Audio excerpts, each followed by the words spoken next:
మన వాళ్ళందరూ మాట్లాడింది నేను విన్నాను. వాస్తవంగా ఆ విషయం ఏంటంటే 3 రోజుల నుంచి కొద్దిగా ఆరోగ్యం బాగాలేదు. మొన్న రాత్రి కూడా రాత్రి 3 గంటలకు కాళ్ళు అంతా పట్టేసి అసలు లేచి నిలబడడానికి ఇబ్బంది, చాలా ఇబ్బంది కలిగింది. ఇంట్లో ఎవరు లేరు. అప్పుడు నేనే ఇంకా ఉదయం పిల్లల్ని తీసుకొని డాక్టర్ దగ్గరికి పోయినాను. అలా నిన్న ఇతర 11 గంటలకు కూడా వెళ్ళిన విద్యలకు 5 రూమ్లో పెడితే అది ఎందుకో ఈ నారాలు పట్టేసి 2 కాళ్ళు పట్టేసి కూర్చున్న దగ్గరికి అది మోస్తలేదు. 15-20 నిమిషాల దాకా ఎవరు పైన ఒక్కటే ఉన్నప్పుడు 20 నిమిషాల తర్వాత మా డ్రైవర్ వచ్చాడు కాబట్టి వాడు చూసి అని అప్పుడు చెప్పుకొని పోయినాడు. ఇవాళ పొద్దున కొంచెం మనమే బాగుంది, అక్కడ ప్రోగ్రామ్ పోయి వచ్చినాం. వాళ్ళ శంకర్ ఫోన్ చేసినాడు, ఇక్కడ మీటింగ్ జరుగుతున్నది. ఇంట్లో అయితే నువ్వు ఎటు పోతుందని చెప్పేసి చెప్తా ఉన్నాను మామూలు. కానీ ఈ సమస్య ఏంటో నాకు చెప్పాడు శంకర్. ఈ సమస్య చెప్పిన తర్వాత అనుకున్నా ఏమైనా పర్వాలేదు, నడవగలుగుతున్నా కదా వెళ్ళేసి వస్తాను, నడుస్తున్నా కదా నడిచే శక్తి ఉంది వెళ్ళేసి వస్తాను. ఎందుకంటే నేను చాలా రోజులు చూస్తున్నా శంకర్, స్కైలాబు, దాని తర్వాత మా సుదర్శన్, మార్వాడి సుదర్శన్, ఇంకా ఒక 4-5 సంవత్సరాల నుంచి నేను చూస్తున్నది. ఒక పోరాట యోధులుగా, ఒక నిజమైనటువంటి ప్రజాప్రతినిధులుగా, నిజంగా మన సమస్యను అర్థం చేసుకున్న వాళ్ళుగా శంకర్ 5-6 నెలల నుంచి నేను ఎలక్షన్స్ అయినప్పటి నుంచి పేపర్లు చూస్తూ ఉన్నా. ఎక్కడ దళితుల దాడి జరిగింది ఎక్కడికి వెళ్తున్నాడు, మాట్లాడుతున్నాడు, పోరాడుతున్నాడు, ఆయన అందరిని పిలుస్తున్నాడు అందులో. సో వీళ్ళకు సపోర్ట్ చేయాలి మనం, వీళ్ళకు అందంగా మనం ఉండాలా అనే ఉద్దేశంతో ఆయన గౌరవంతో ప్రేమతో నేను ఇక్కడికి వచ్చిన. ఇక్కడ మీరు చెప్పిందంతా నేను విన్నా. ఇది ఎవరైనా కొత్తగా విన్న వాళ్ళకు కొత్త విషయాలు కానీ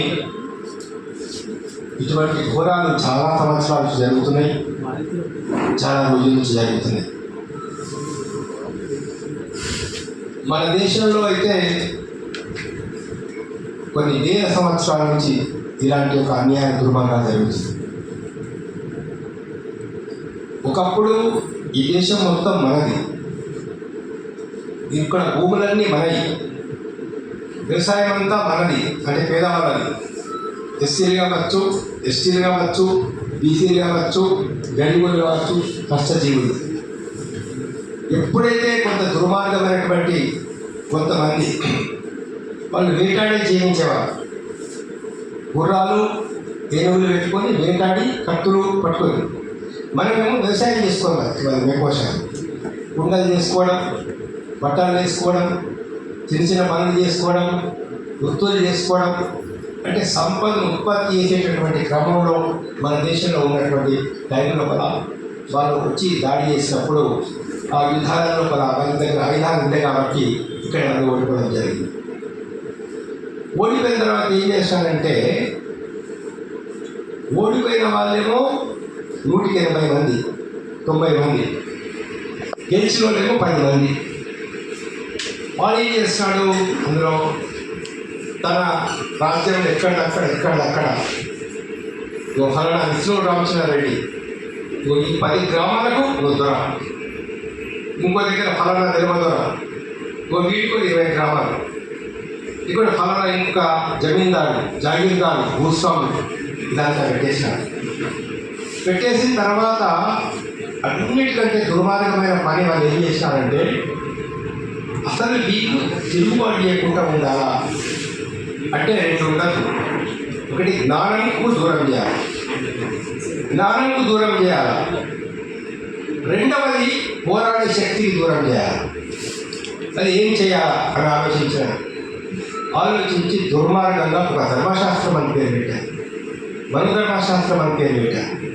ఇది మేము చెప్తున్నామంటే కూడా పబ్లిక్ నమ్మరు, దేవుడు చెప్తున్నాడని చెప్పేసి ఒక దొంగ మాట తీసుకొచ్చేసి ఇది మనుధర్మశాస్త్రం, బ్రాహ్మణులు తలకాయకని పుట్టారు, క్షత్రియులు భుజాలకని పుట్టారు, వైశ్యులు పొట్టలకని పుట్టారు, ఇది అందరు శూద్రులు పాదాల కింద పెట్టారు. కానీ ఆ నలుగురికి ఓ 4 రకాలైనటువంటి ఒక ధర్మశాస్త్రాన్ని నేర్పడి చెప్పారు. బ్రాహ్మణుడి పేరు ఎట్లా పెట్టాలా, క్షత్రుడి పేరు ఎట్లా పెట్టాలా, వైశ్యుడి పేరు ఎట్లా పెట్టాలా, శూద్రుడి పేరు ఎట్లా పెట్టాలి, పేరు కూడా ఎట్లా పెట్టాలి, దాసుగాని, సేవకుడని, బాంచనని, భూసుడి పేరు పెట్టాలా. ఇది వీళ్ళ మరి చదువు ఎవరికి చెప్పాలా, ఓన్లీ బ్రాహ్మణులకి చదువు చెప్పాలా. వేదాలు ఎవరు చదవాలా, ఒక బ్రాహ్మణులే చదవాలా. క్షత్రియుడు యుద్ధం వరకు నేర్చుకోవాలి అంతే, కత్తులు పట్టడానికి యుద్ధం చేసుకోవడం. శూద్ర కులంలో ఎంత గొప్ప వీరుడైనా కూడా కత్తి పట్టడానికి వీలేదు, ఆయుధాలు పట్టడానికి వీలేదు అని తీసుకొచ్చారు.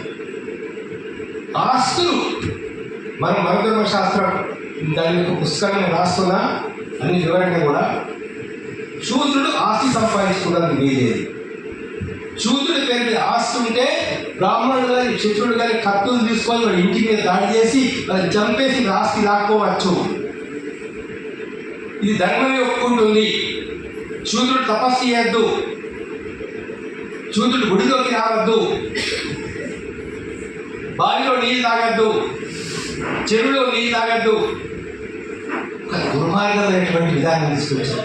శూద్రుడు వేదం వింటే చెరువులో సీసం పోయాలా, చదివితే నాలుక పోసేయాలి.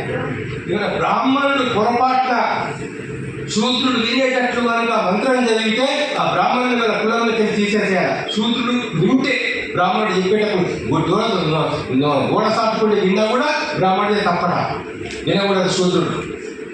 ఇగో ఇటువంటి ఒక శాస్త్రాన్ని తీసుకొచ్చారు.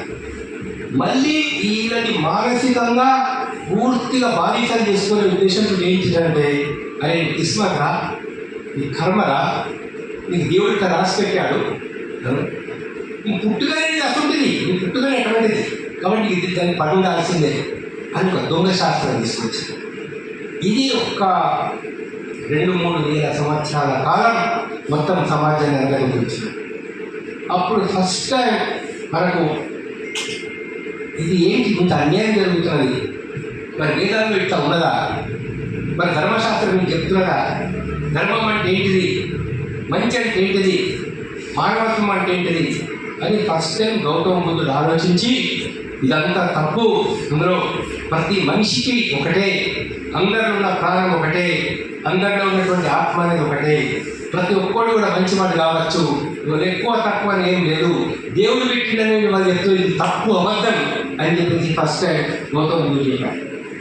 అందరికి చదువుకునే అవకాశం లేదు, రాజ్యాధికారం అందరూ చేయొచ్చు, అధికారంలోకి అందరూ రావచ్చు. అప్పుడు దేశంలో రకరకాలైనటువంటి పోరాటాలు, యుద్ధాలు జరిగినాయి. ఒక రకంగా చెప్పాలంటే ఈ కింది కులాలకు చెందినటువంటి వాళ్ళ లోపల మురా అని ఒక ఆమె ఉండేది. మగధరాజు దగ్గర ఆమె దాసి పనిచేసింది. ఆ స్టోరీ చాలా ఇంట్రెస్టింగ్ ఉంటుంది.